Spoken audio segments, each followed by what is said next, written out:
La siguiente transmisión es apta para toda la familia. Contiene closed caption y es financiada con recursos del Fondo Único de TIC.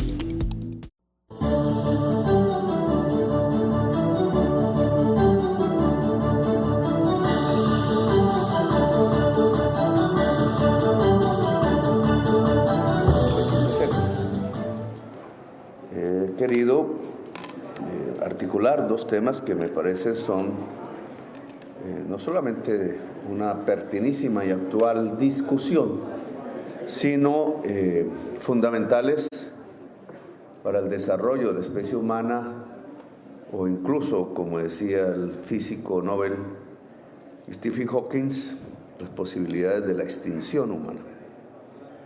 Y me interesa el tema, obviamente, porque nunca antes realmente había una conciencia humana alrededor de una fase de extinción. Hemos estado en peligro, las glaciaciones, muchísimas debilidades de la especie humana que aprendió a juntarse para defender su vida, sea para cuidar los niños, sea para cazar y recoger la comida de los niños, en condiciones donde las otras especies indudablemente eran más fuertes, individualmente hablando.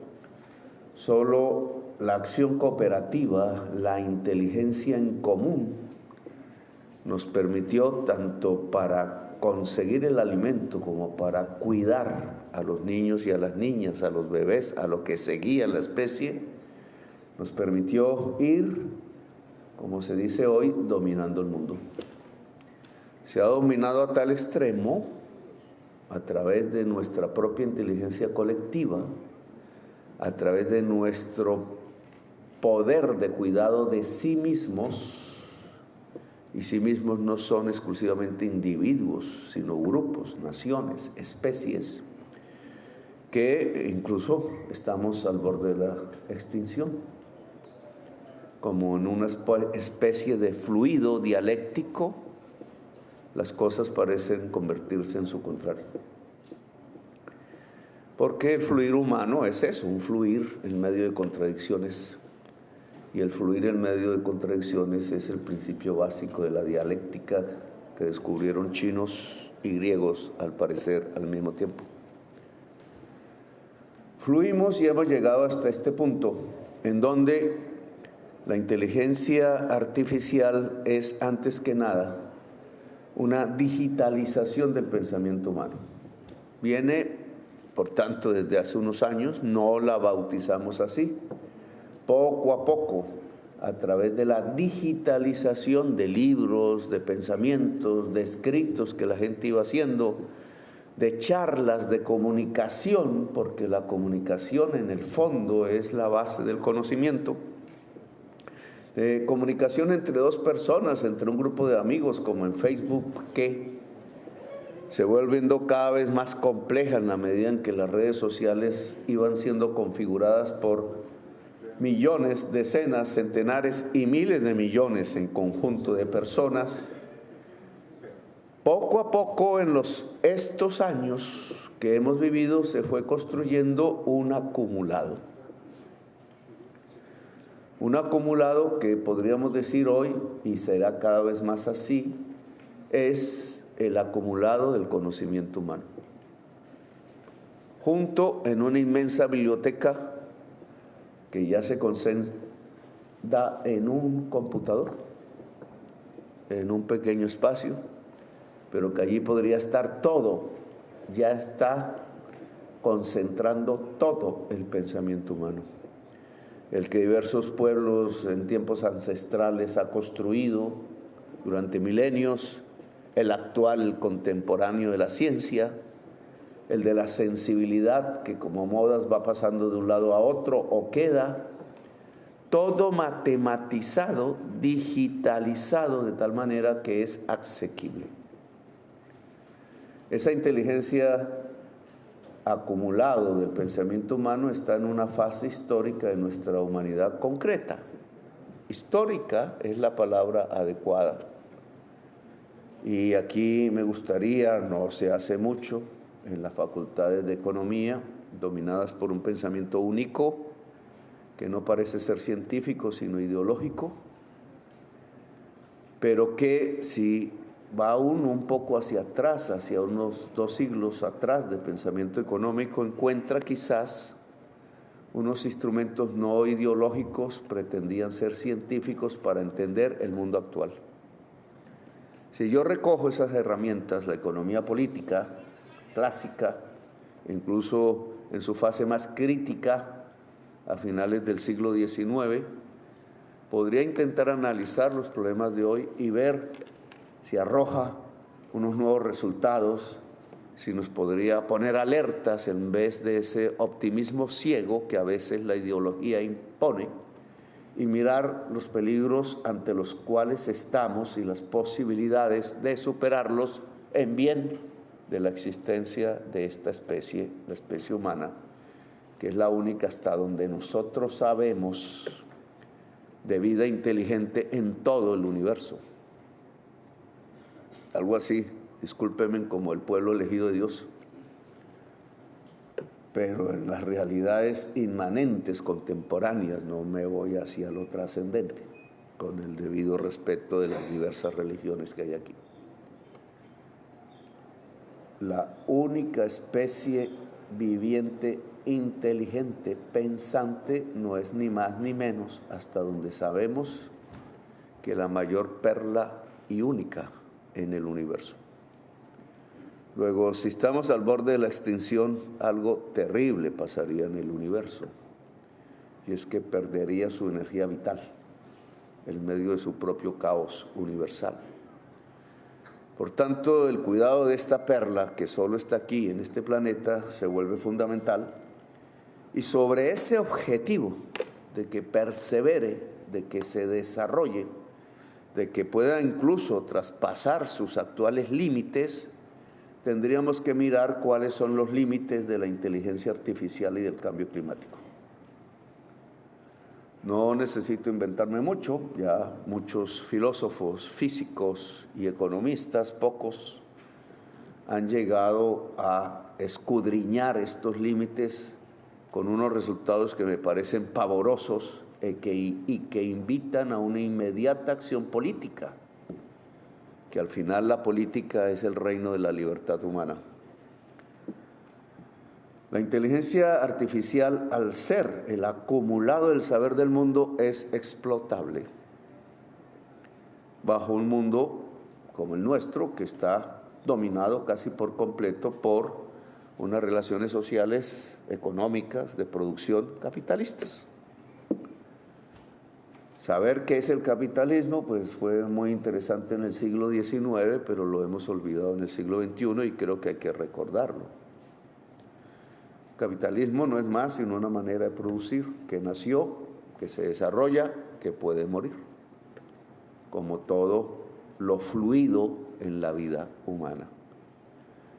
Y su gran motor no es más que ganar.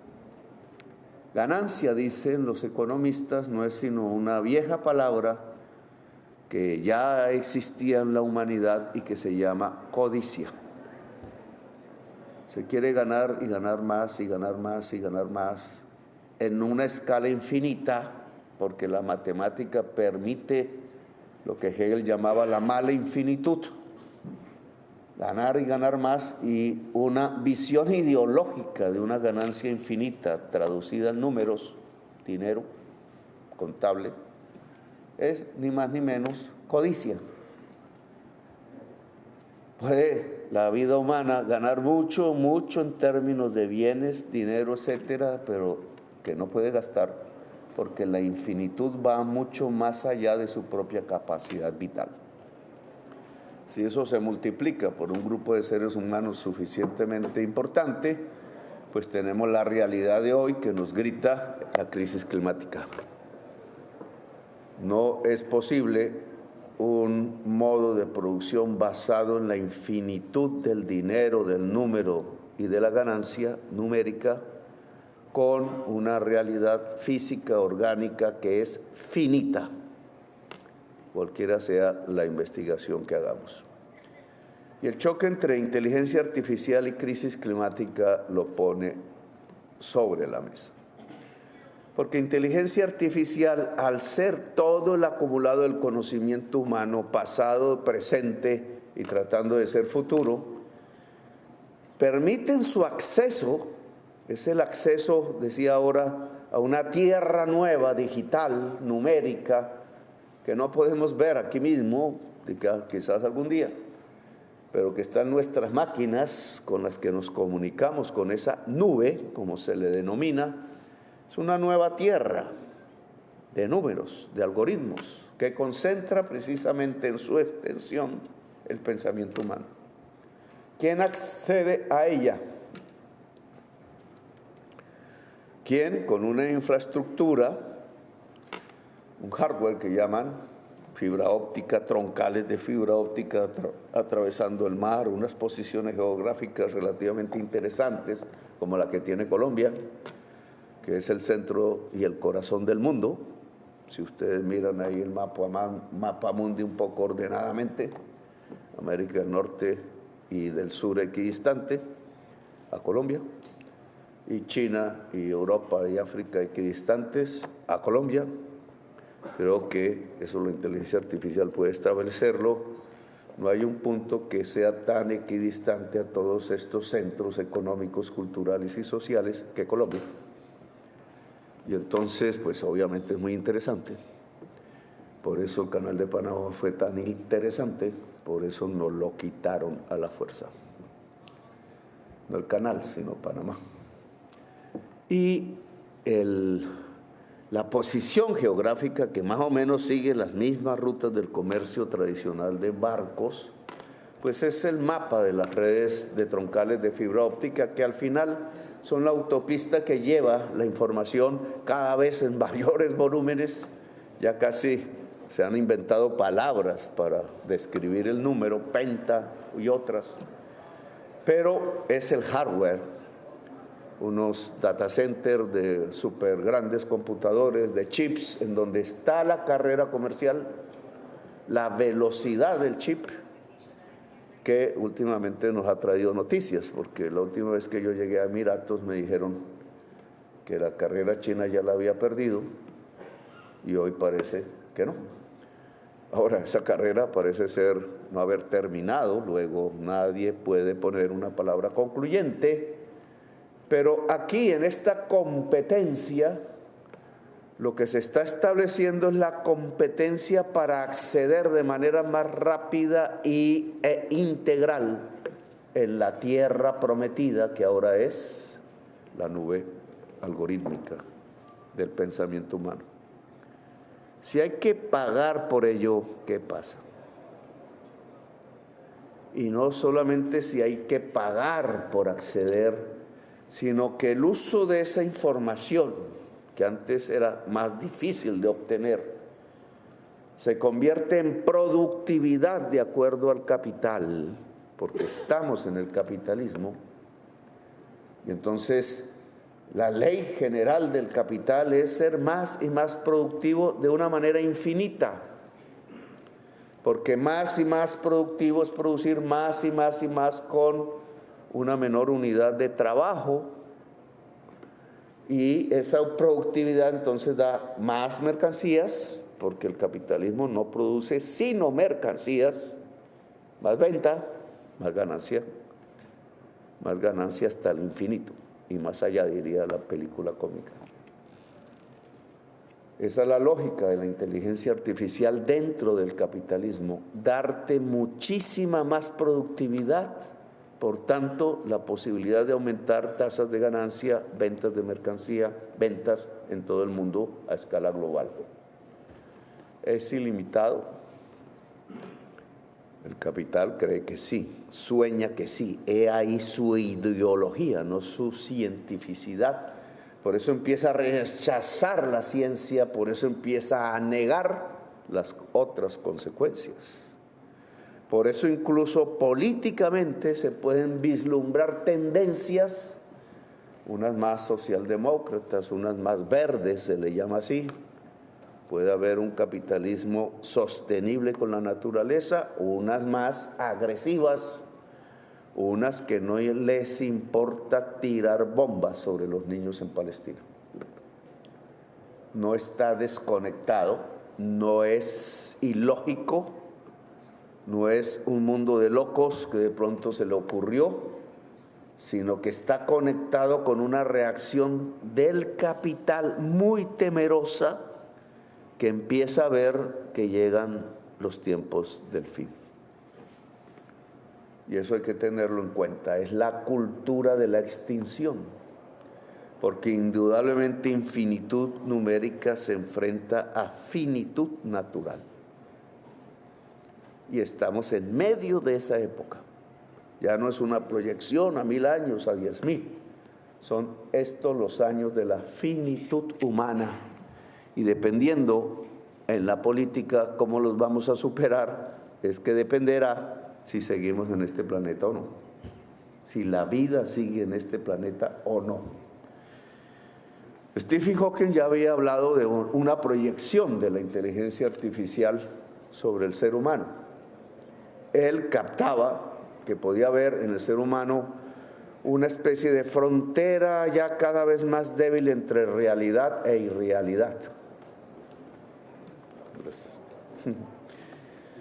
Ese es uno de los problemas en el que estamos metidos alrededor de la inteligencia. Puede haber una droga que ya te puede, a través del algoritmo y la nube, permitir vivir un mundo que no es real y creer que es real y por mucho tiempo. Ese es uno de los primeros efectos, porque la pérdida de la sensación de realidad es lo que nos llevaría a la pérdida de humanidad. Pero hay otro efecto superior. Voy a tratar de terminar en 3 minutos esta alocución. Hay un efecto inmediato, inmanente. La inteligencia artificial puede reemplazar los trabajos rutinarios. La secretaria de antaño,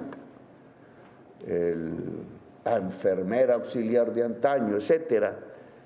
Y al contarlo en todo el planeta, los trabajos rutinarios pueden ser de centenares de millones de personas que salen a la calle. La productividad aumenta, luego tanto la cantidad de bienes que se pueden vender con transformación de la naturaleza misma, porque un bien no es más sino la transformación de la naturaleza, aumenta siguiendo el criterio de la infinitud numérica, pero los trabajadores con capacidad de comprar van a la calle porque son trabajos rutinarios. Esto se ha visto desde el nacimiento del capital, pero aquí en una forma todavía mucho más profunda. ¿Qué pasará si son centenares, 500 millones, 1.000 millones los trabajadores que pierden el trabajo, mientras los beneficios de la venta de innumerables mercancías, gracias al aumento y salto de la productividad de la inteligencia artificial, se encuentran? Caos social, revolución, conflictos que se vuelven étnicos, nacionales, civilizatorios, un caos de la humanidad porque no logra equilibrar el crecimiento de productividad con la subsistencia de la totalidad de la humanidad. Una posibilidad hacia grandes impuestos globales sobre la renta que se gana a través del uso de la nube y la inteligencia artificial a través de un concepto ya elaborado como la renta ciudadana, pero a escala global, de tal manera que la humanidad, ya no simplemente un cuerpo nacional, pueda ganar en términos de satisfacción de sus necesidades de la inmensa productividad que desata la inteligencia artificial. Otro sistema social, entonces, una democracia global, unas posibilidades de subsistencia colectiva de la humanidad en el planeta, o la debacle. Debacle que aumentaría, sí, la energía de la inteligencia artificial, que es mucho más que la actual. Lo estamos probando en Colombia. No es limpia, sino es petróleo y carbón. Si la inteligencia artificial en su desarrollo mundial mantener esa nube del conocimiento humano y usarlo en forma productiva al estilo del capital, demanda cada vez más energía. ¿Profundizaríamos el uso del carbón y del petróleo como se pregona en Estados Unidos hoy? Y entonces, ¿qué pasará con las emisiones? ¿Qué pasará con la atmósfera? ¿Qué pasará con el proceso a profundizar de la crisis climática? La articulación entre inteligencia artificial y sus efectos económicos y sociales, si se rige por la apropiación privada y competitiva, más el uso de unas energías que desde el principio del capital han estado, el carbón, emisor de CO2, en cualquier forma, se articulan, pues tenemos lo que decía Stephen Hawking, el final. Quizás por algo están lanzando naves espaciales que estallan apenas salen en la atmósfera. O quizás no se han dado cuenta que solo podremos lanzar esas naves espaciales con éxito si en lugar de ser un capital individual el que las lanza, un poco esotérico, un poco loco, lo es precisamente lo que nos enseña la inteligencia artificial, un enorme cerebro humano construido por millones y millones de cerebros en red del pasado y del presente, que gracias a nuestra actual tecnología puede, como antaño los hombres de las cavernas y las mujeres de las cavernas, hacer sobrevivir la especie humana, pero a través del trabajo colectivo y del cuidado común del ser humano.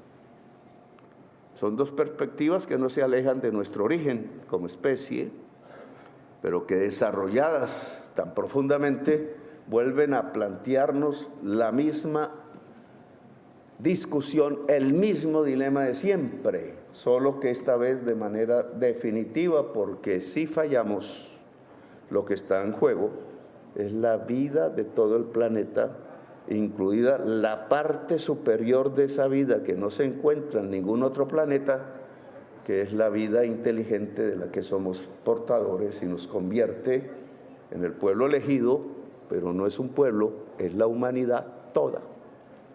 Y nos convierte en la posibilidad de llevar esa vida más allá del planeta, hacia las estrellas, como pretende Elon Musk, pero no él solo y sus amigos, sino toda la humanidad en conjunto.